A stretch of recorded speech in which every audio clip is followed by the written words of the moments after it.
الحمدللہ الحمدللہ حمدا موافیا لنعمہ مکافیا لمزیدہ والصلاة والسلام علی سیدنا محمد وآلہ وصحبہ وجنودہ اما بعد قال اللہ سبحانہ وتعالی وما خلقت الجن والانس الا لیعبدون صدق اللہ العظیم۔ محترم بزرگوں، دوستوں اور عزیز بھائی، زندگی آخرت کی زندگی کی تیاری کا ایک بہترین سرمایہ ہے، اور یہ ایسا سرمایہ ہے کہ ایک بار ہاتھ سے نکل جائے تو لوٹ کر آنے کی کوئی امید ہی نہیں ہے، کوئی چانس ہی نہیں کہ ایک بار نکل جائے تو لوٹ کے نہیں آ سکتا۔ دنیا کی اور چیزیں ایسی ہیں کہ وہ ہم اپنے پاس روک سکتے ہیں، لیکن زندگی ایک عجیب اللہ تعالیٰ کی دی ہوئی نعمت ہے کہ جس کو روکا نہیں جا سکتا، بڑی سرعت سے، بڑی تیزی سے اپنے اختتام کی طرف بڑھ رہی ہے۔ ہم سب اپنی زندگی کا بڑا حصہ اللہ کی زمین پر گزار چکے ہیں، کوئی 30 سال کا، کوئی 25 سال کا، کوئی 50 سال کا، تو ہماری اتنی عمر بڑھ نہیں گئی، بلکہ جو ہمارا اصل کوٹا تھا اس میں سے ہماری اتنی عمر نکل گئی، گھٹ گئی، ختم ہو گئی۔ باقی کتنی ہے اللہ کے علاوہ کوئی نہیں جانتا۔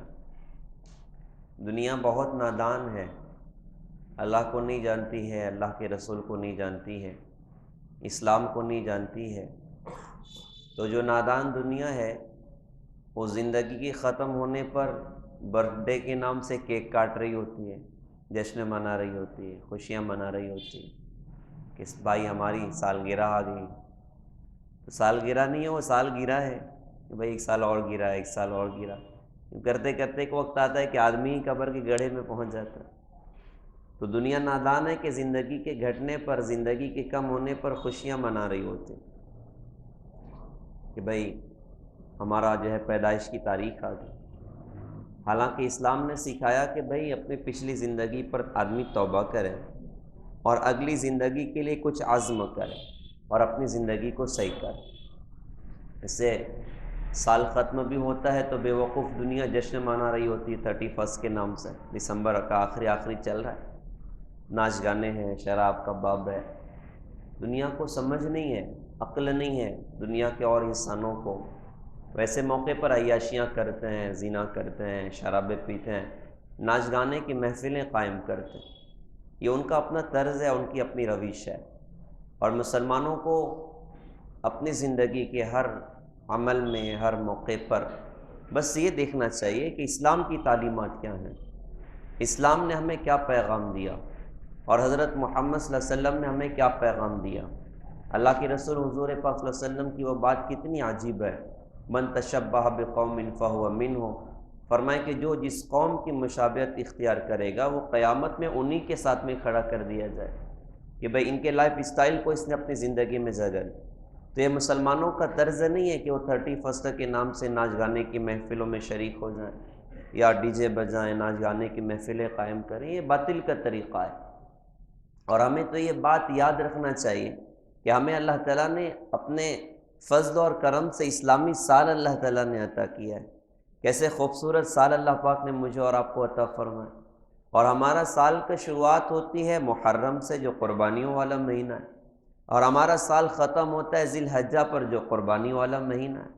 ہمارا سال شروع ہوا ایک بہت بڑی شخصیت کی شہادت کے ساتھ، جس کو دنیا، اللہ کے رسول حضور پاک صلی اللہ علیہ وسلم نے جن کے بارے میں ارشاد فرمایا تھا کہ میرے بعد کوئی نبی ہوتا تو عمر ہوتے، تو ہمارا سال شروع ہوا حضرت عمر رضی اللہ تعالیٰ عنہ کی قربانی کے ساتھ، اور ہمارا سال ختم ہوا حضرت ابراہیم علیہ السلام، حضرت اسماعیل علیہ السلام، حضرت ہاجرہ، ان کی قربانیوں کے ساتھ ہمارا اپنا سال ختم ہوا۔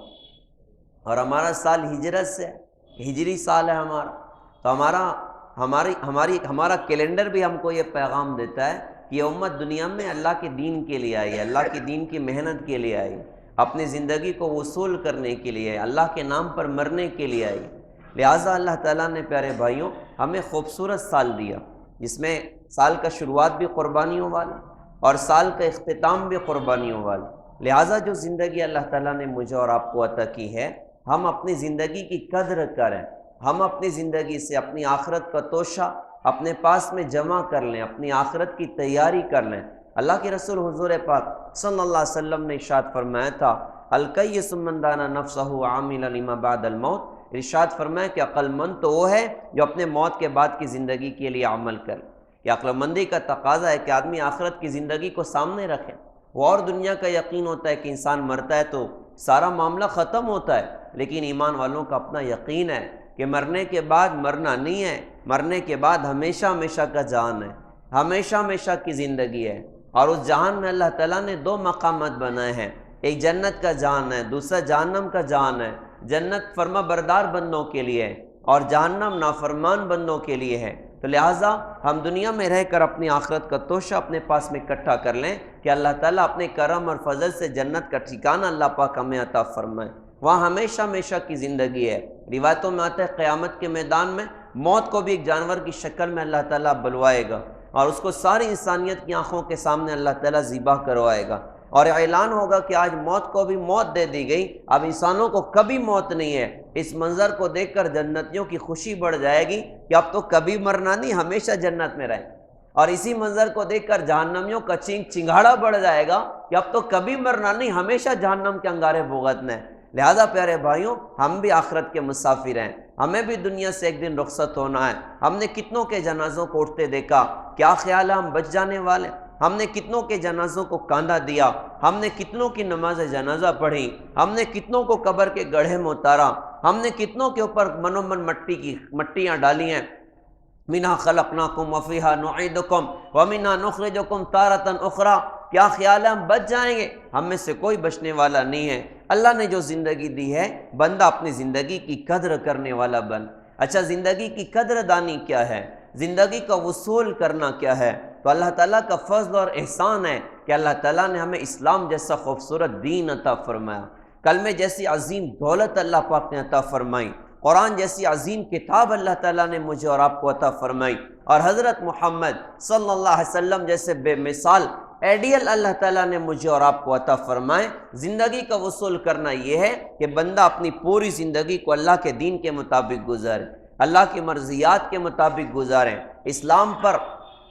اسلام پر جینا، اسلام پر مرنا، ہماری شادی بیاہ، ہمارا اپنا کاروبار، ہماری اپنی موت میت، ہمارا اپنا مال کا کمائی اور مال کا خرچ، وہ سارا کا سارا اسلامی تعلیمات کے مطابق ہو جائے تو بندہ جس شکل میں ہوگا، جس حیثیت میں ہوگا، جس مقام پر ہوگا اور جس حیت میں ہوگا، انشاءاللہ وہ اسلام کی حالت میں اس کی اپنی زندگی ہوگی، اور اس کی اپنی کمائیوں پر بھی اللہ پاک اسے اجر عطا کرے گا، اس کے خرچے پر اللہ پاک اسے اجر عطا کرے گا۔ اور جس شکل میں پھر موت آئے گی، جیسے قرآن نے مطالبہ کیا تھا نا، وَلَا تَمُوتُنَّ إِلَّا وَأَنْتُمْ مُسْلِمُونَ، فرمایا کہ تمہیں موت نہ آئے مگر اس حال میں کہ تم مسلمان بن کر مرو۔ کیا مطلب ہے؟ تو علماء نے فرمایا کہ جیو مسلمان بن کر، تب تو مرو گے مسلمان بن کر۔ موت تو کسی بھی شکل میں آ سکتی ہے، کسی بھی حیت میں آ سکتی ہے، ضروری نہیں کہ آدمی سجدے میں جائے تبھی موت کا فرشتہ آئے، بھائی ہو سکتا ہے سوئے سوئے آدمی چلا جائے۔ کتنے لوگ ہوتے ہیں رات میں سوتے ہیں، صبح اٹھنا مقدر ہی نہیں ہوتا ہے۔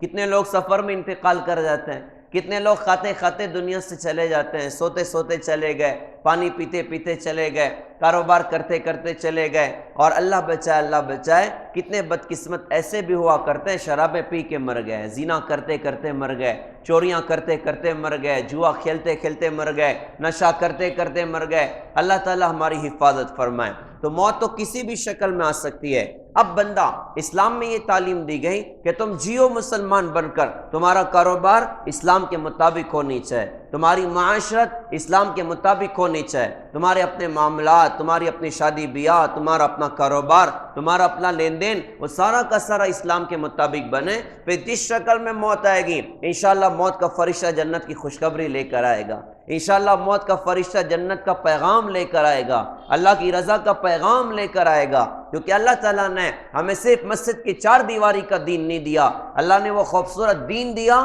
جس نے بازار میں بیٹھنے کا طریقہ ہمیں سکھایا، جس نے بازار میں کھڑے ہونے کا طریقہ ہمیں سکھایا، جس نے مال کی کمائی بھی سکھائی ہے، جس نے مال کا خرچ کرنا بھی سکھایا۔ جس نے پڑوسیوں کے حقوق بھی بتائے، جس نے راستوں کے حقوق بھی بتائے۔ اولاد کو ماں باپ کا حق اسلام نے بتایا، اور ماں باپ کو اولاد کا حق اسلام نے بتایا، بیوی کو شوہر کا، شوہر کو بیوی کا، بھائی کو بھائی کا، بھائی کو بہن کا، ہر ایک کا حق اسلام نے بتایا۔ اب بندہ اسلامی تعلیمات پر عمل کر لے۔ پھر ہو سکتا ہے کہ کوئی ایسا بھی ہو جو بندہ دکان پہ بیٹھا تھا اور پیسے موج رہا تھا، اور پیسے موجتے موجتے اس کی موت آ جائے، یہ بھی ہو سکتا ہے۔ تو نادان دنیا یہاں یہ کہہ سکتی ہے یار دیکھو پیسہ موجتے موجتے مر گیا۔ کوئی سجدے میں مرے گا تو دنیا تذکرہ کرے گی یار سجدے کی موت مر گیا، بہت اچھی موت مرا، اور کوئی پیسہ موجتے موجتے دنیا سے گیا تو دنیا ایک عیب کی نظر سے دیکھ کر یہ نادان دنیا کہہ سکتی ہے یار یہ پیسہ موجتے موجتے مر گیا۔ میں اللہ کے گھر میں اللہ کی توفیق سے بیٹھ کے یہ کہتا ہوں، اللہ کی قسم یہ بندہ دکان پہ اگر پیسہ موجتا تھا نبی کی پاکیزہ تعلیمات کے مطابق، اس نے دیانت داری کے ساتھ تجارت کی، امانت داری کے ساتھ تجارت کی، سود سے اپنے آپ کو بچایا، جھوٹ سے اپنے آپ کو بچایا، خیانت اور دھوکے سے اپنے آپ کو بچایا، تو اللہ کی قسم یہ دنیا پر نہیں مرا، یہ اللہ کے دین پر مرا ہے، یہ حضرت محمد صلی اللہ علیہ وسلم کی پاکیزہ تعلیمات پر مرا ہے۔ اور کل قیامت کے میدان میں ہمارے آقا حضور پاک صلی اللہ علیہ وسلم نے کتنی بڑی بات ارشاد فرمائی۔ ایک سچا تاجر، امانت دار تاجر، اللہ تعالیٰ اس کا حشر کس کے ساتھ کرے گا؟ کہا کہ صدیقین اور شہداء کی جماعت میں اللہ تعالیٰ اس کا حشر کرے گا۔ آپ اندازہ لگائیے اللہ نے ہمیں کیسا خوبصورت دین دیا ہے، ایسا خوبصورت اسلام اللہ تعالیٰ نے ہمیں دیا ہے، تو ہم اپنی زندگی اسلام کے مطابق گزاریں۔ ہم دنیا میں اپنی آخرت کی زندگی کی تیاری کے لیے آئے، لہٰذا آخرت کی زندگی کی تیاری ہوتی ہے اسلام کے ساتھ۔ اسلام میں ہمیں کیا سکھایا؟ اسلام میں ایک تو ہمیں توحید سکھائی ہے، اللہ کا یقین سکھایا، اللہ کی پہچان ہمیں قرآن نے کرائی، اللہ کی پہچان ہمیں حضور پاک صلی اللہ علیہ وسلم نے کرائی ہے۔ یہ اسلام کی پہلی بنیاد ہے جس کے بغیر بنیاد کے بغیر عمارت نہیں کھڑی ہو سکتی، اور کلمے کے بغیر کوئی بندہ مسلمان نہیں ہو سکتا۔ تو اسلام کا پہلا درس ہے لا الہ الا اللہ کا، جو اللہ تعالیٰ نے حضرت محمد صلی اللہ علیہ وسلم کی برکت سے مجھے اور آپ کو عطا کیا۔ اسلام ایسا دین ہے جو ظاہر بھی سکھاتا ہے باطن بھی سکھاتا۔ تو باطن میں کیا پیدا کرنا؟ تو ہمیں یہ بتایا کہ باطن میں اللہ کا تعلق پیدا کیا جائے، اللہ کی محبت پیدا کی جائے، اللہ کا یقین پیدا کیا جائے۔ اسی کو پیدا کرنے کے لیے اللہ والے خانقاہوں میں بیٹھ کر اور اپنی رات کی تنہائیوں میں اللہ کی یاد میں وقت گزارتے ہیں، خود اللہ اللہ کرتے ہیں، اوروں کو اللہ کی یاد کرنا سکھاتے ہیں۔ لا معبود الا اللہ، لا مقصود الا اللہ، لا مسجود الا اللہ، لا مرغوب الا اللہ، لا مطلوب الا اللہ۔ ایک اللہ کا یقین دل کی گہرائیوں میں اتر جائے، اور اسی دل کے سنورنے کے لیے ہمارے علماء کرام، ہمارے مدرسین اور مدارس میں پڑھانے والے ہمارے علماء اور حفاظ مسجد کی چٹائیوں پر بیٹھ کر امت کے بچوں کو قال اللہ اور قال الرسول کی تعلیم دیتے ہیں کہ دل کی دنیا صحیح ہو، دل بن جائے، دل میں اللہ کی عظمت اور محبت اتر جائے۔ اور اسی دل کے بنانے کے لیے ہماری تبلیغ میں اللہ والوں نے ہمیں سکھایا کہ ہم بازاروں میں، گلیوں میں، محلوں میں، چوراہوں میں چلیں ساری دنیا میں اور کہیں کہ کرتے اللہ ہیں، پالتے اللہ ہیں، رب اللہ ہیں، پالنہار اللہ ہیں، کائنات کی ہر شے اللہ کی محتاج ہے، اور اللہ کسی کے محتاج نہیں ہے۔ جن جن شکلوں پر نظر جائے اور جن شکلوں تک ہماری نظر نہ پہنچ سکے وہ ساری کی ساری اللہ کی محتاج، اور اللہ کائنات میں کسی شے کا اللہ تعالیٰ محتاج نہیں ہے۔ وہ جو چاہیں اپنی قدرت سے کر کے دکھائیں،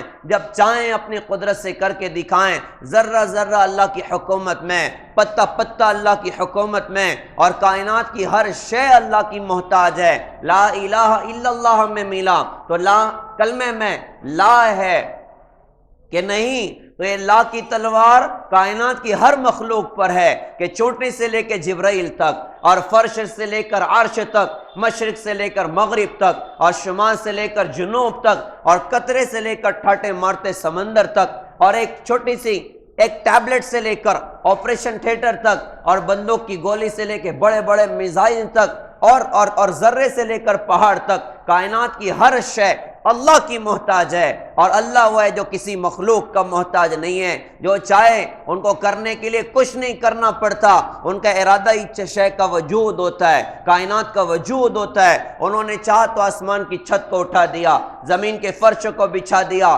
پہاڑوں کے کیل گھاڑ دیے، آسمان و زمین کے خوبصورت نظام چلا دیے۔ اللہ کائنات میں کسی کا محتاج نہیں ہے، جو چاہے گا اپنی قدرت سے کر کے دکھائے گا۔ انہوں نے چاہا تو بغیر ماں باپ کے آدم علیہ السلام کو پیدا کر دیا، بغیر ماں باپ کے حضرت حوا کو پیدا کر دیا، بغیر باپ کے عیسیٰ علیہ السلام کو پیدا کر دیا۔ کیا اللہ کی شان، کیا اللہ کی قدرت! حضرت مریم کیسی پاک خاتون، کیسی عبادت کرنے والی خاتون، اپنے کمرے میں اللہ قرآن میں کہتا ہے وَأَرْسَلْنَا إِلَيْهَا رُوحَنَا فَتَمَثَّلَ لَهَا بَشَرًا سَوِيًّا، ہم نے ایک فرشتہ ان کے پاس بھیج دیا، حضرت جبرائیل کو اللہ نے بھیجا۔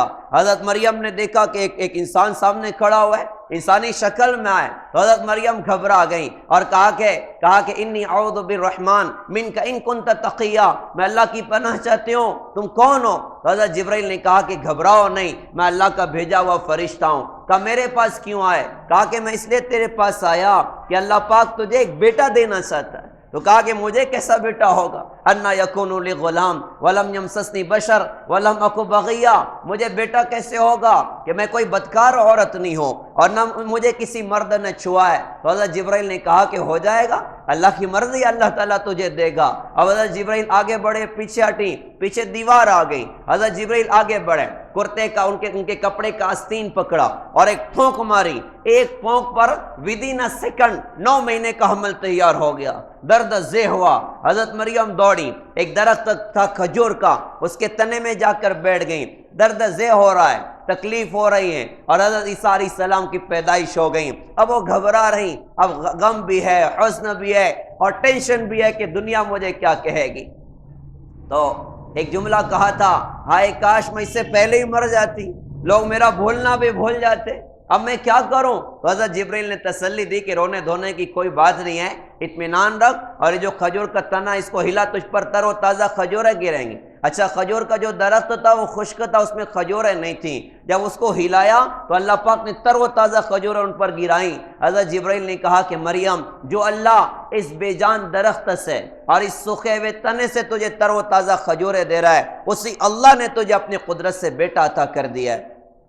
پھر کہا کہ چل ایک کام کر، بچے کو لے اور بستی کی طرف جا، لوگ آئیں گے اور سوال کریں گے تو ان سے اشارے سے کہہ دینا کہ اس وقت میرا چھپ کا روزہ ہے، اس وقت میرا روزہ ہے۔ تو انہوں نے گود میں لیا اور بستی کی طرف گئیں۔ لوگوں نے ایک دم واویلا مچا دیا کہ ارے مریم تو نے کیا کر دیا، یا اخت ہارون ما کان ابوک امرأ سوء وما کانت امک بغیہ، کہ ہارون کی بہن، نہ تیرا باپ ایسا تھا نہ تیری ماں ایسی تھی، تو نے کیا بدکاری کر دی، تو نے کیا غلط کام کر دیا؟ تو انہوں نے اشارے سے کہا کہ میرا روزہ ہے اور تم بچے سے بات کرو۔ لوگوں نے کہا کہ بچہ کہاں سے بولے گا، گود کا بچہ کہاں سے بولے گا؟ ایک سناٹا چھایا ہوا اور شہر میں واویلا مچا ہوا۔ ایک دم حضرت عیسیٰ علیہ السلام نے وہ بیان کرنا شروع کیا، انی عبداللہ آتانی الکتاب وجعلنی نبیا وجعلنی مبارکا اینما کنت فاوصانی بالصلاۃ والزکاۃ ما دمت حیا۔ وہ لمبی چوڑی تقریر گود کا بچہ کر رہا ہے۔ کیا اللہ کی شان، کیا اللہ کی قدرت کہ بغیر باپ کے اللہ تعالیٰ نے حضرت مریم کو بیٹا عطا کر دیا، بغیر شوہر کے اللہ تعالیٰ نے بیٹا عطا کر دیا۔ اور کیا شان ہے کہ گود کے بچے کو اللہ پاک نے بلوا کے دکھا دیا۔ واقعی بلوانے والا تو اللہ ہے نا، بلوانے والا تو اللہ ہے نا۔ ہمارے ایک بہت بڑے عالم گزرے ہیں، شاہ عطا اللہ بخاری رحمۃ اللہ علیہ، بڑے خطیب اس امت کے گزرے ہیں۔ بیان ایسا عجیب ہوتا تھا، رات گزرتی تھی، فجر کی اذان ہوتی، لوگوں کو احساس نہیں ہوتا تھا، اللہ نے بات میں وہ اثر پیدا کیا تھا اور لاکھوں کی دل کی دنیا کو اللہ تعالیٰ نے ان کے بیانات سے بدلا۔ زندگی کے آخری ایام میں زبان پر اثر ہوا، بول نہ سکتے تھے، تو کہا تھا کہ لوگوں، اللہ نے مجھے بتا دیا کہ عطا اللہ تو نہیں بولتا تھا، وہ تیرا اللہ تھا جو تجھے اپنی قدرت سے بلواتا تھا، میری کیا طاقت کہ میں کچھ بول سکوں۔ واقعی بلوانے والا تو اللہ ہے۔ گونگوں کی ایسا نہیں کہ زبان نہیں ہوتی، اصل اللہ کا امر نہیں ہوتا، زبان ہے بول نہیں پا رہے ہیں، کان ہے سن نہیں پا رہے ہیں، آنکھ تو نظر آ رہی، کیا بات ہے کہ اللہ کا امر نکل چکا ہے اور پورا وجود ہے اور ہل نہیں رہے، حرکت نہیں کر رہا ہے۔ کیا بات ہے کہ روح، اللہ کا جو امر ہے وہ باہر نکل گیا، اب بدن میں ایک حرکت نہیں ہوگی، آنکھ دیکھ نہیں سکتی، زبان بول نہیں سکتی، کان سن نہیں سکتے، دل کی دھڑکن بھی بند ہو گئی، پھیپھڑوں کا نظام بھی بند ہو گیا۔ کیا ہوا بھائی کہ اللہ کا امر باہر نکل چکا ہے۔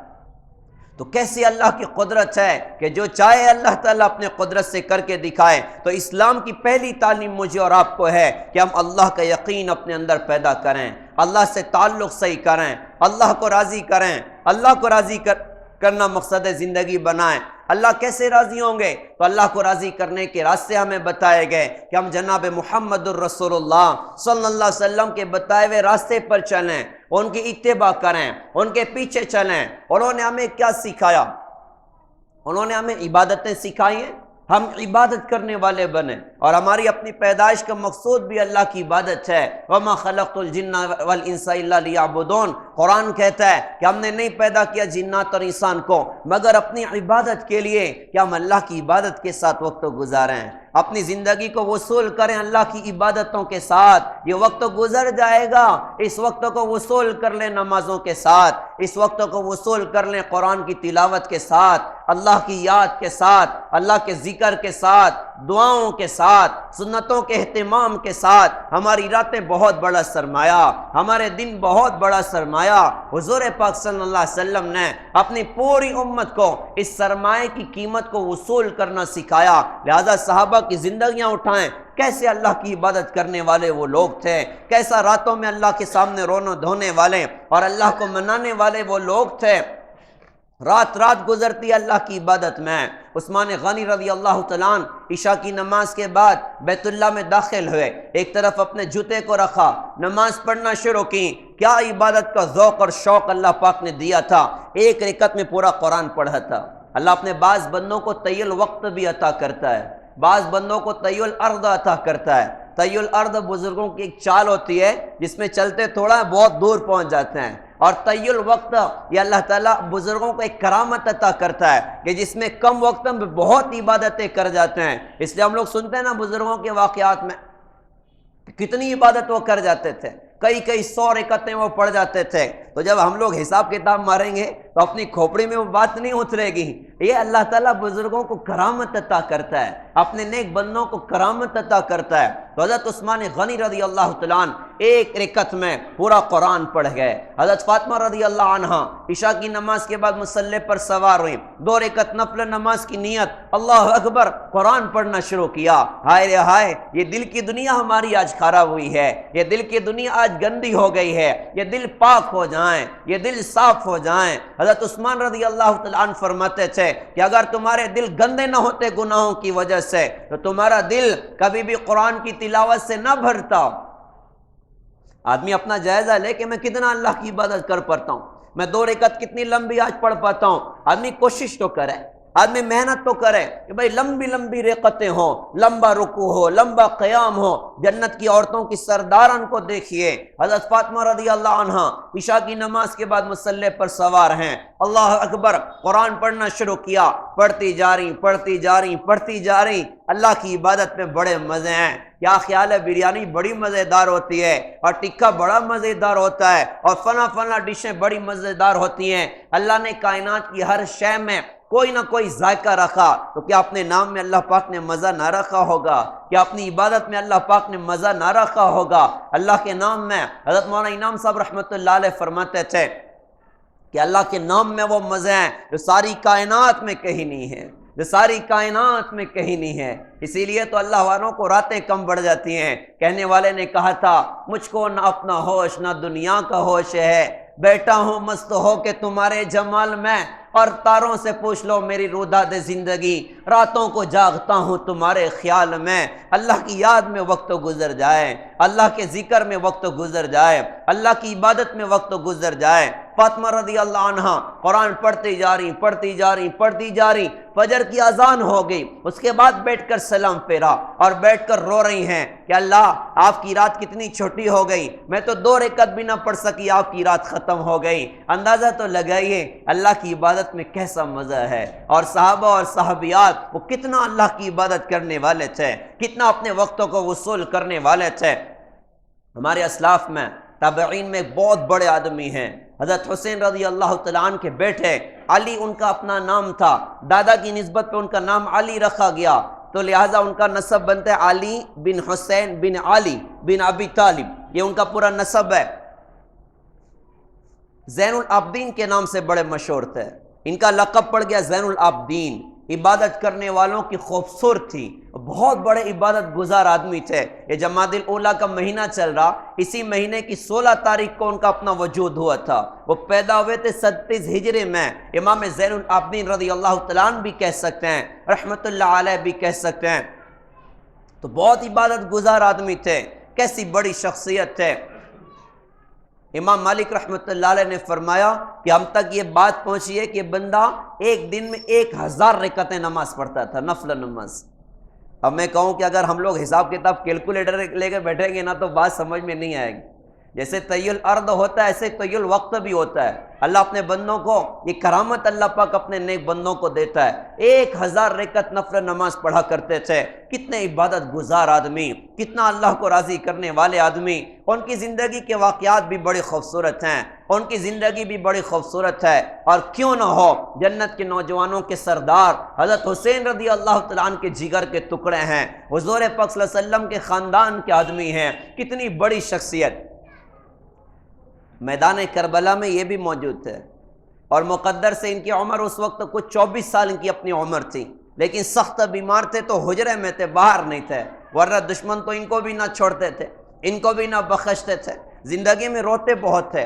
کسی نے پوچھا کہ آپ اتنا روتے کیوں ہیں؟ تو امام زین العابدین رضی اللہ تعالیٰ عنہ نے کہا تھا کہ یعقوب علیہ السلام کا ایک بیٹا ان سے دور ہوا، یوسف علیہ السلام 40 سال دور رہا، تو رو رو کر باپ کی آنکھ کا نور ختم ہو گیا۔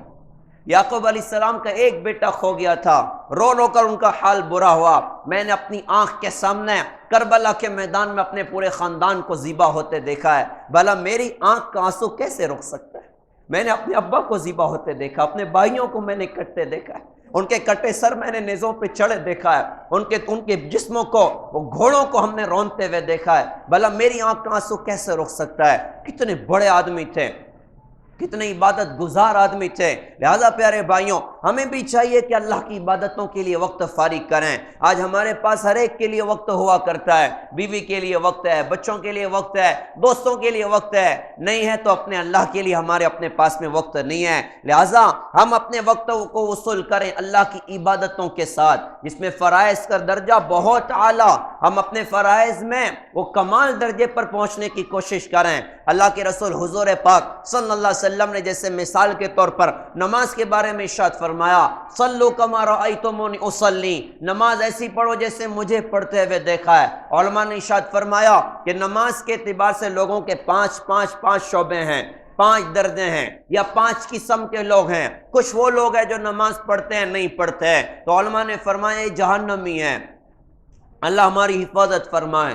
دوسرا درجہ وہ ہے کہ جو نماز تو پڑھتے ہیں لیکن نماز میں اللہ کا دھیان نہیں ہوتا، جو ہی اللہ اکبر کہا تو 50 کلو کا بدن تو مسجد میں ہے لیکن پاؤ بھر کا دل بازار میں اٹکا ہوا، کاروبار میں اٹکا ہوا، چاروں رکعت میں، اور ساری رکعتوں میں کوئی اللہ کا خیال نہیں، کوئی جنت جہنم کا خیال نہیں۔ ایسے لوگوں سے بعض پرس ہو سکتی ہے کہ یار تمہیں اللہ کے سامنے کھڑے ہونے کا ڈھنگ نہیں ہے، کہا کہ اس کے اوپر کا درجہ یہ ہے کہ آدمی نماز پڑھتا ہے، کبھی اللہ کا دھیان ہے، کبھی مخلوق کا دھیان ہے، کبھی اللہ کا دھیان ہے، کبھی مخلوق کا دھیان ہے، وہ کوشش کرتا ہے کہ اللہ کا دھیان جماؤں، تو امید ہے کہ ایسے بندے کو پاس کر دیا جائے گا، پروموٹڈ کر دیا جائے گا کہ بندہ کوشش تو کرتا رہا۔ اور پھر کہا کہ اس سے اوپر کا درجہ یہ ہے کہ بندہ یوں ہی اللہ اکبر کہے تو بس اللہ اور بندہ، اس کے سوا اس کا خیال کوئی نہیں، ساری نماز اللہ کے عشق میں، ساری نماز اللہ کی محبت میں، ساری نماز اللہ کی یاد میں۔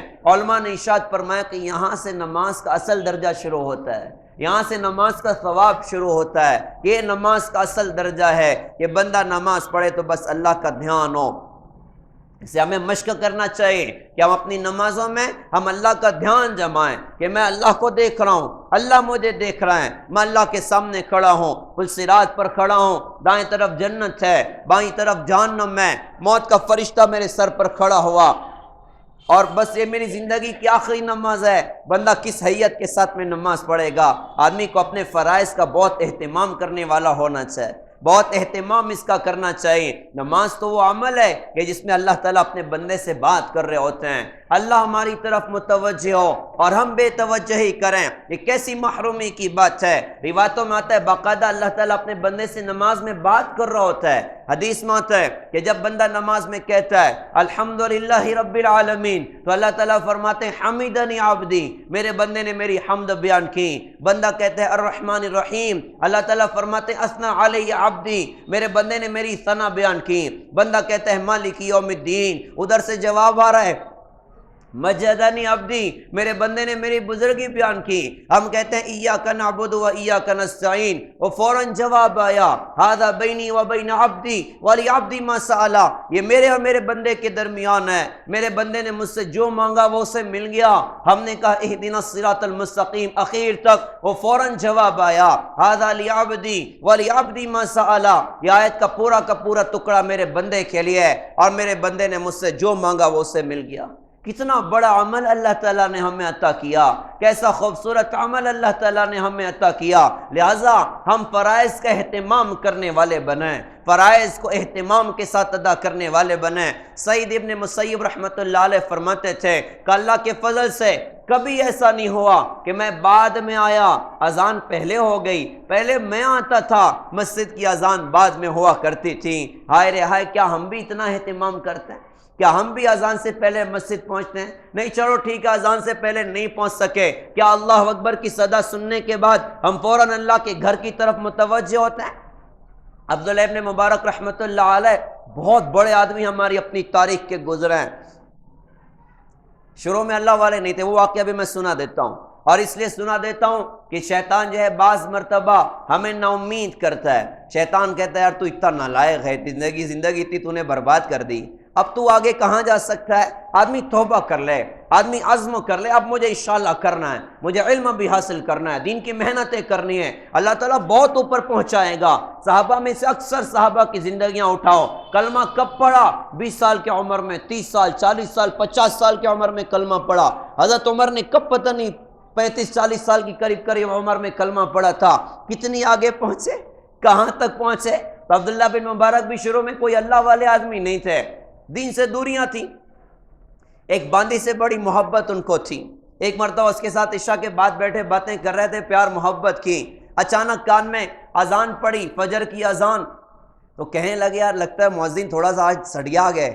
ہوتا ہے کبھی کبھی مؤذن صاحب وہ فجر کی اذان جو ہے وہ 4 بجے آگے دے دیتے، 3 بجے آگے دے دیتے، نیند رہتی، بعض مرتبہ گڑبڑ ہو جاتی۔ بعض لوگوں کا ایسا واقعہ بھی ہوا کہ بھائی 3 بجے فجر کی اذان دے دی، سمجھے کہ ٹائم ہو گیا، تو بولے مؤذن لگتا تھوڑا سا آج نہ گڑبڑ میں آ گئے اور اتنی جلدی فجر کی اذان دے دی، اب بھی تو عشاء کی نماز ختم ہوئی تھی۔ تو کھڑکی کے پاس آئے، پردہ ہٹایا تو دیکھا دن نکل رہا تھا۔ دل پہ احساس ہوا کہ ایک باندی کی محبت میں وہ حال بنا کہ ساری رات گزری، مجھے پتہ نہیں چلا۔ آج تک مجھے اپنے اللہ کے ساتھ ایک بھی رات ایسی نہیں ملی کہ میں اللہ کی عبادت میں مشغول ہوتا، مجھے رات گزرنے کا پتہ نہ چلتا، دن بھر اسی غم میں گزرا، اسی سوچ میں گزرا۔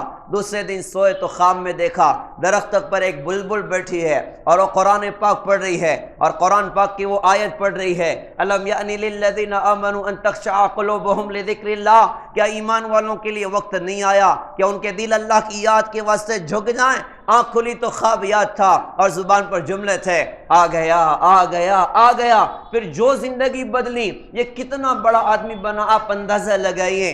10 لاکھ حدیثیں اس بندے کو یاد تھیں۔ حدیث کی کوئی کتاب عبداللہ بن مبارک کے نام سے خالی نہیں ہے۔ اسماء الرجال کا ایک فن ہے جو بہت آگے جا کر علماء کرام اس کو پڑھ رہے ہوتے ہیں۔ اسماء الرجال، اس میں محدثین کے پوری زندگی کے حالات لکھے ہوتے ہیں، اور جو ان کے اندر تھوڑی بہت کمی رہتی نا وہ بھی بتا دی جاتی، بھیا اس کا یہ لیول ہے، اور اسی کی بنیاد پر حدیث کی سندیں بنتی ہیں۔ حدیث ضعیف نہیں ہوا کرتی، سند ضعیف ہوا کرتی ہے۔ حدیث حسن اور ضعیف اور یہ سارے جو درجے ہوتے ہیں نا وہ راویوں کی بنیاد پر ہوا کرتے ہیں۔ عجیب بات آپ کو سناؤں، تاریخ میں اکیلا عبداللہ بن مبارک وہ آدمی ہے جس پر کسی آدمی نے جرح نہیں کی ہے، جس پر کسی نے پکڑ نہیں کی ہے۔ آپ اندازہ لگائیے کتنا بڑا وقت کا آدمی ہوگا۔ 6 مہینے حدیث کا درس دیتے تھے اور 6 مہینے اللہ کی راہ کا جہاد کرتے تھے۔ اور دن رات اللہ کی عبادت میں اور اللہ کے دین میں ان کا اپنا وقت گزرا، پڑھنے پڑھانے میں ان کی زندگی گزری، انتقال ہوا، کسی کو خواب میں ملے، خواب دیکھنے والے نے پوچھا حضرت کیا بنا؟ تو کہا کہ اللہ نے تو بہت نوازا، لیکن جو درجہ اللہ نے مجھے دیا نا وہ پڑوسی لوہار کو بھی اللہ پاک نے وہی درجہ دے دیا۔ تو خواب دیکھنے والے کی آنکھ کھلی، کہا کہ بھائی عبداللہ بن مبارک کہاں؟ اور وہ کہاں؟ لوہا پیٹنے والا لوہار کے گھر گئے، جا کر پوچھا اس کے گھر والوں سے لوہار کا کیا عمل تھا؟ گھر والوں نے 2-3 عمل بتائے، کہا کہ اتنا خاص عمل نہیں تھا۔ ایک بات تھی، دن بھر لوہا کوٹتا تھا، لیکن جب اللہ اکبر کی صدا اس کے اپنے کان میں پڑتی تو ہتھوڑا جہاں ہوتا تھا وہیں چھوڑ دیتا تھا، آگے ہے تو آگے چھوڑ دیا، پیچھے ہے تو پیچھے چھوڑ دیا۔ اللہ اکبر کا جملہ سننے کے بعد اس کا ایک بھی ہتھوڑا اپنے لوہے پر نہیں پڑتا تھا، نماز کے لیے جاتا، دن بھر تو یہ اس کا معمول، رات میں تھک ہار کے گھر پر واپس آتا، سامنے عبداللہ بن مبارک کا گھر، وہ اپنے گھر کی چھت پہ اللہ کی عبادت میں مشغول ہوتے تھے، یہ تھکا ہارا، ان کو دیکھ کے کہتا کہ اللہ یہ کتنا مبارک آدمی ہے، دن بھر آپ کے دین کا کام کرتا ہے، رات میں آپ کی عبادت کرتا ہے، میں دن بھر لوہا پیٹتا ہوں اور رات میں غفلت میں سوتا ہوں، کاش میں اس کے جیسا ہوتا۔ تو کہا کہ بس اس کے اس 2 عمل نے اس کو وہاں پہنچایا جہاں عبداللہ بن مبارک کو اللہ تعالیٰ نے پہنچا دیا۔ لہٰذا ہم نماز کے اہتمام پر آئیں، اچھا وضو ہو، اچھی نماز ہو، جلد از جلد ہم مسجد کے لیے حاضر ہونے والے بنیں۔ کس نے بلایا؟ کون بلا رہا ہے؟ بلانے والا اللہ ہے جو اعلان کر کے بلواتا ہے، اللہ اکبر اللہ اکبر اللہ اکبر اللہ اکبر، 4 مرتبہ اللہ اکبر۔ مشرق والو سن لو اللہ سب سے بڑا، مغرب والو سن لو اللہ سب سے بڑا، شمال والو سن لو اللہ سب سے بڑا، اور جنوب والو سن لو اللہ سب سے بڑا، اور اشہد ان لا الہ الا اللہ، معبود تو اللہ ہے۔ اور پھر آواز لگوائی، حی علی الصلاۃ، ارے آؤ نماز کے لیے، حی علی الفلاح، آؤ فلاح کے لیے۔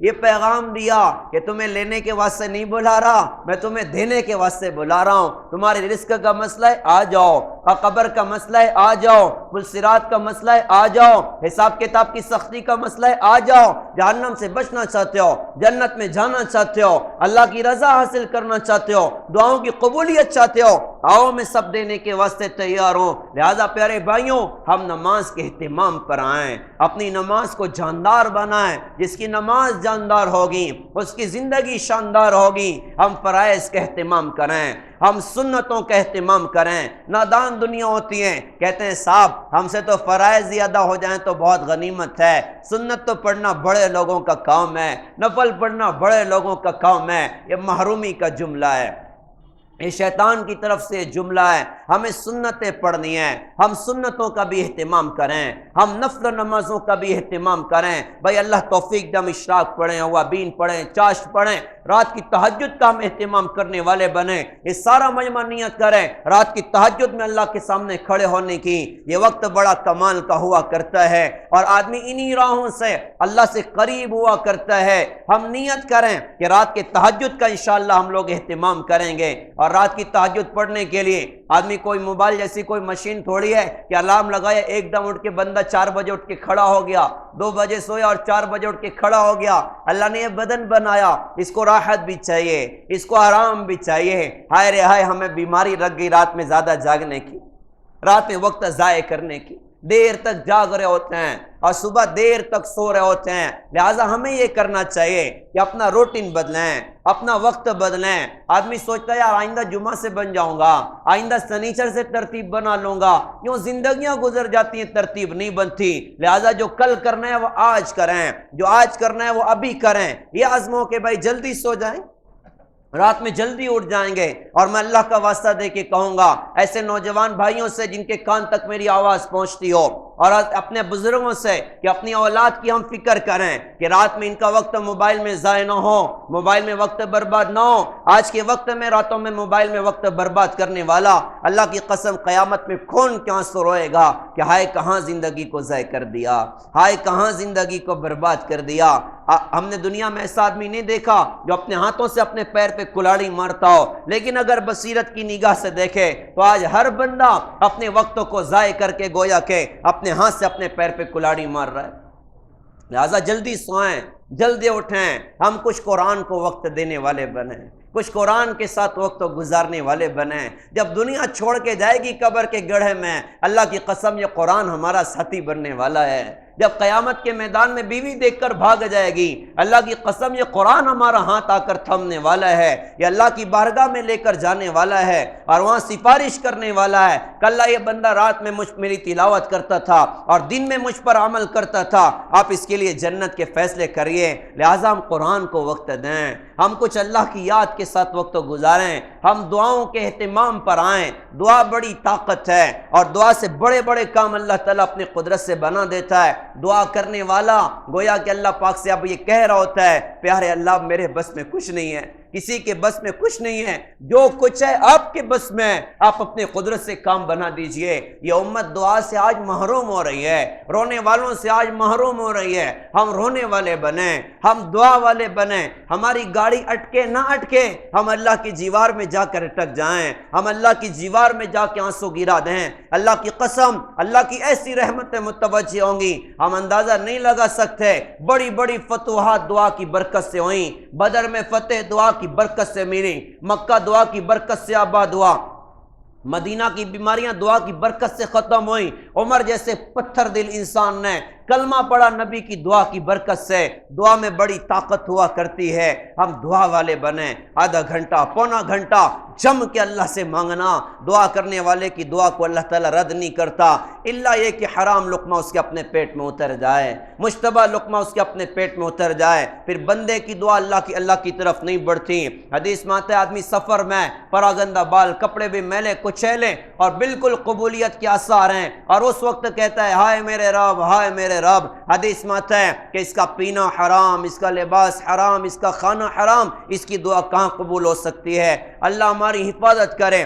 آدمی حلال لقمہ کھائے، اس کی دعا اللہ کے عرش کو ہلا کے رکھ دے گی، اور دعا کو اللہ رد نہیں کرتا، یا تو وہی چیز دے دیتا ہے یا کوئی اور مصیبت ہٹا دیتا ہے، یا اسٹاک کر دیتا ہے سیونگ اکاؤنٹ میں، قیامت کے دن اوپن کرے گا اور اللہ بتائے گا تو نے یہ مانگا تھا میں نے دنیا میں نہیں دیا، آج اس کے بدلے یہ دیتا ہوں۔ بندہ تمنا کرے گا کاش دنیا میں ایک بھی قبول نہ ہوتی تو آج کتنا میرا بینیفٹ ہوتا۔ تو پیارے بھائیوں ہم دعا والے بنیں، اور پھر اس کے ساتھ ساتھ ہمیں اللہ کے رسول حضور پاک صلی اللہ علیہ وسلم نے اخلاق کا درس دیا، اسلام میں حقوق کی ادائیگی کا درس دیا کہ ہم اخلاق والے بنیں، لوگوں کے ساتھ اچھا سلوک کرنے والے بنیں، لوگوں کو نوازنے والے بنیں، لوگوں کو دینے والے بنیں۔ اسلام کی خوبصورت تعلیم ہے، اخلاق کی بنیاد پر تو اللہ تعالیٰ سینے چیر کے لوگوں کے دلوں میں اللہ تعالیٰ بندوں کی محبتیں اتار دیتا ہے۔ یہی امام زین العابدین رضی اللہ تعالیٰ عنہ کیسا با اخلاق انسان تھا، کیسے لوگوں کو نوازنے والے وہ انسان تھے۔ جب انتقال ہوا تو پتہ چلا کہ 100 گھر مدینہ میں ایسے تھے جن کا گزارا حضرت امام زین العابدین رضی اللہ تعالیٰ عنہ کی اعانت پر تھا، اور ان گھر والوں کو پتہ نہیں چلتا تھا ہمارے گھر میں پیسے کون ڈال کر چلا جاتا ہے، اناج کے تھیلے کون ڈال کر چلا جاتا۔ جب ان کا انتقال ہوا اور لوگوں نے غسل میت دیا تو پیٹھ پر تھیلے اٹھانے کے نشانات، اتنا بڑا آدمی ہے، حضور پاک صلی اللہ علیہ وسلم کے خاندان کا آدمی ہے، کیسا اونچا انسان ہے، لیکن اخلاق کا وہ اعلیٰ معیار تھا اور لوگوں کو دینے کا وہ اعلیٰ درجہ تھا کہ چھپ کر صدقہ کیا کرتے تھے، چھپ کر لوگوں کو دیا کرتے تھے۔ 100 گھرانے ایسے جن کا گزارا حضرت کی مدد پر تھا۔ کیا ہم بھی کسی یتیم کی کفالت کرتے ہیں؟ کیا ہم بھی کسی غریب خاندان کا خیال کرتے ہیں؟ کیا ہم بھی کسی کو خاموشی سے جا کر اس کے ہاتھ پر رکھنے والے بنتے ہیں؟ یہ اسلام کی تعلیم ہے، دینے والے بنیں، خرچ کرنے والے بنیں، اوروں پر لگانے والے بنیں، اور اخلاق کے ساتھ زندگی گزارنے والے بنیں۔ ان کے اخلاق ایسے اعلیٰ درجے کے تھے، کسی نے ان کو گالی دی اور بہت برا بھلا کہا۔ اب ظاہر سی بات ہے بہت اونچے آدمی تھے، لوگوں نے گھیرا، اس کو خوب مارنا شروع کیا، آگے انہوں نے بچایا کہ اب اس کی جان چھوڑو کوئی بات نہیں، اس پر چادر ڈالی اور اس کو تسلی دی کہ دیکھ گھبرانے کی کوئی بات نہیں، جو باتیں تو نے کہی اگر صحیح ہے تو اللہ مجھے معاف کر دیں، اگر تو نے غلط کہا تو اللہ تجھے معاف کر دے، اور کہ یار تیرا کوئی کام ہے میں تجھے کچھ کام کر دوں۔ وہ شرم کی وجہ سے نظریں نیچے جھکا کے بیٹھ گیا۔ حضرت نے ایک پیسے کی تھیلی اس کو دی جس میں 1000 روپیہ تھا۔ وہ بندہ پانی پانی ہوا، یار میں اس کو گالی دیتا ہوں یہ میرے ساتھ احسان کا معاملہ کرتا ہے۔ اور یہی وہ اعلیٰ اخلاق ہوا کرتے ہیں کہ اللہ دلوں میں محبتوں کو اللہ تعالیٰ اتار دیتا ہے۔ امام زین العابدین رضی اللہ عنہ کا وہ واقعہ بھی، کیونکہ میرے نبی کے خاندان کے آدمی ہیں، تو ان کا خاندان کا تذکرہ کرنا بھی برکت کا ذریعہ ہے، اور کیا مشکل ہے کہ اللہ تعالیٰ ان کے تذکرے پر آخرت میں نجات کے ہمارے سامان کر دیں، اور جنت کے اللہ تعالیٰ ہمارے سامان کر دیں۔ ہشام بن عبد الملک شہزادہ تھا، عبد الملک اس زمانے کا بادشاہ تھا بنی امیہ کا، تو اس کا بیٹا ہشام بیت اللہ آیا تھا حج کے موقع پر، اور وہ چاہتا تھا کہ بیت اللہ کے پر آ کر وہ حجر اسود کا بوسہ لے، لیکن چونکہ گردی تھی تو کسی نے اس کو راستہ ہی نہیں دیا۔ اب اور اس کے ہواری مواری باڈی گارڈ راستہ بنانا چاہتے تھے، تو ایک آدمی نے کہا کہ بھائی یہ اللہ کا گھر ہے، نمبر لگا کے بوسہ لو، ایسے ملنے والا نہیں ہے۔ اچانک لوگوں نے دیکھا کہ مجمع چھٹ رہا ہے اور لوگ کنارے ہو رہے ہیں عظمتوں کے ساتھ میں، یہ لوگ بھی متوجہ ہو گئے کہ کون آ رہا ہے، تو لوگوں نے دیکھا کہ امام زین العابدین سامنے سے آ رہا ہے، اور مجمع ان کی محبت میں اور عقیدت میں وہ ہٹتے جا رہا ہے۔ یہ بندہ سیدھا آیا، حجر اسود پر پہنچا، حجر اسود کا بوسہ لیا، طواف میں لگ گیا۔ ہشام چونکہ ملک شام سے اس وقت موقع پر آیا ہوا تھا، اس کے باڈی گارڈ تھے، باڈی گارڈ کہنے لگے یار یہ کون ہے کہ جس کی بادشاہوں سے زیادہ تعظیم ہو رہی ہے؟ تو ہشام ان کو پہچانتا تھا لیکن دل میں نفرت تھی، تو کہنے لگا اس کو میں نہیں پہچانتا۔ مقدر کی بات، وہاں پر عرب دنیا کا بہت بڑا شاعر فرزدق کھڑا ہوا تھا، بڑا شاعر تھا تو تھوڑا سا دین سے دور، لیکن اللہ نے بولنے میں بڑا کمال عطا کیا تھا، اور اسی اشعار کی برکتوں سے اللہ نے اس بندے کی نجات کے بھی بعد میں فیصلے کیے تھے۔ تو فرزدق کہنے لگا کہ او ہشام، اگر تو نہیں جانتا تو سن، میں اس کو جانتا ہوں اور ساری دنیا اس کو پہچانتی ہے، اور جو اشعار اس نے ان کی شان میں کہے بڑے خوبصورت ہیں۔ انہوں نے کہا تھا هذا ابن عباد اللہ کلہم، هذا التقی النقی الطاہر العالم، هذا الذي تعرف البطحاء وتأته والبيت يعرفه الحل والحرم، يكاد يمسكه عرفان راحته ركن الحتيم إذا ما جاء يستلم، ما قال لا قط إلا في تشهده، لولا التشهد كانت لاؤه نعم، إذا رأته قريش قال قائلها إذا إلى هذا الكرم يقضي حيان ويقضى من محابته۔ اشعار اس طرح سے کچھ 8-10 اشعار بڑے خوبصورت سے کہے، هذا ابن فاطمة إن كنت جاهله بجده أنبياء الله قد ختموا وليس قولك من هذا بظائره، العرب تعرف من أنكرت والأجم يقضي حيان ويقضى من مهابته فلا يكلم الا حين يبتسم۔ یہ 8 اشعار کہے، کیا خوبصورت اشعار کہے، کہا کہ او ہشام سن، اگر تو اس کو نہیں جانتا تو سن، میں اس کو جانتا ہوں، یہ اللہ کے بندوں میں سے سب سے بہترین کی اولاد ہے، یہ متقی پاک صاف اور سردار ہے، یہ وہ آدمی ہے کہ جس کے دادا پر نبوت ختم کی گئی، یہ وہ آدمی ہے کہ جس نے زندگی میں کبھی کسی مانگنے والے کو کبھی انکار نہیں کیا، بس کلمہ پڑھتا ہے تو اس میں ہی لا بولتا ہے، اس کے علاوہ لا کبھی نہیں بولتا۔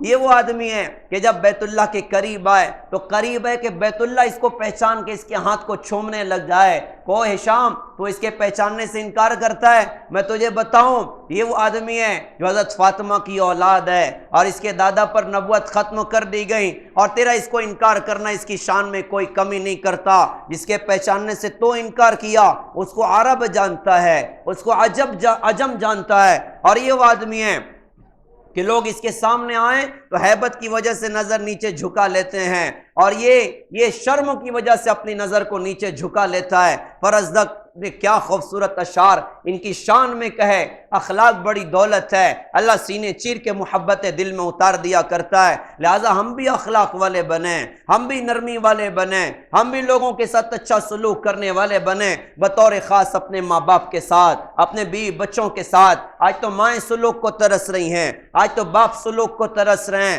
کتنی مائیں مسجد کے دروازے پر کھڑے ہو کر بھیک مانگ کے زبان حال سے کہتے ہیں کہ لوگوں اللہ کے نام پہ مجھ بدقسمت عورت کی جھولی میں کچھ ڈال جاؤ، میں وہ بدقسمت بوڑھی خاتون ہوں کہ جس کی کوکھ سے نکلی ہوئی اولاد آج اس کو پوچھنے کو تیار نہیں ہے۔ کتنے بوڑھے باپ مسجد کے دروازوں پر بھیک مانگ کر زبان حال سے کہتے ہیں کہ ارے لوگوں اللہ کے نام پر 2-4 روپے دے جاؤ، میں وہ بدقسمت بوڑھا ہوں کہ جس کی سگی اولاد اس سے پوچھنے کو تیار نہیں ہے۔ ارے اپنے ماں باپ پر ہم خرچ کرنے والے بنیں، ان کی خدمت کرنے والے بنیں، ان کی دعائیں لینے والے بنیں، اپنی بیویوں کے ساتھ اچھا سلوک ہو، اپنی اولاد کی اچھی تربیت ہو، لوگوں کے ساتھ اچھا معاملہ کریں، ہر ایمان والے کو عزت دیں، ہر ایمان والے کا احترام کریں۔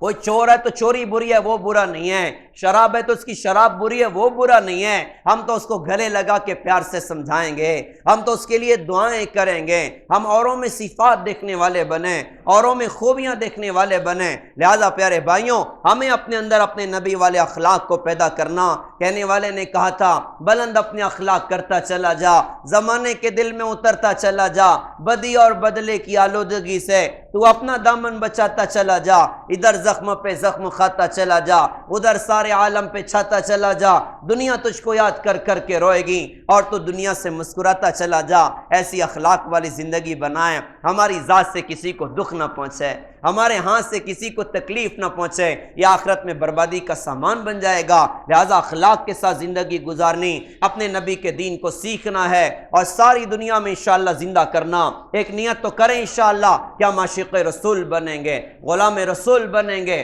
غلام مصطفیٰ بنیں گے، جئیں گے نبی کے دین کے ساتھ اور مریں گے انشاءاللہ نبی کے دین کے ساتھ، نبی کا عاشق بن کے انشاءاللہ زندگی گزارنا۔ اب نبی کا عاشق دعویٰ تو ہر آدمی کر لیتا ہے، لیکن عشق رسول کی کچھ نہ کچھ دلیل بھی تو چاہیے۔ تو ہمارا سوال ہے، یہ کون سا عشق رسول ہے کہ چہرے پر استورا؟ یہ کون سا عشق رسول ہے کہ موبائل کی ننگے فلمیں؟ یہ کون سا عشق رسول ہے کہ آنکھ بے قابو؟ یہ کون سا عشق رسول ہے کہ زبان جھوٹ پر، گالی پر، لعن طعن پر، غیبت پر چلے؟ یہ کون سا عشق رسول ہے کہ پیر اللہ کی نافرمانی کے اڈوں کی طرف چلے جائیں؟ یہ کون سا عشق رسول ہے کہ ہاتھوں میں شراب کے جام چھلکیں؟ یہ کون سا عشق رسول ہے کہ بندہ گھروں میں ماں باپ کو گالیاں دے، یا بیوی پر ظالم بنے، یا اولاد پر ظالم بنے؟ یہ کون سا عشق رسول ہے کہ بہنوں کا حق مارا جائے؟ یہ کون سا عشق رسول ہے کہ جھوٹ بول کر سودے بیچے جائیں؟ یہ کون سا عشق رسول ہے کہ ناچنے والوں کو زندگی کا ہیرو بنایا جائے؟ یہ عشق رسول نہیں، عشق رسول کا دھوکہ ہے۔ عشق رسول زندگی کا انداز بدلتا ہے۔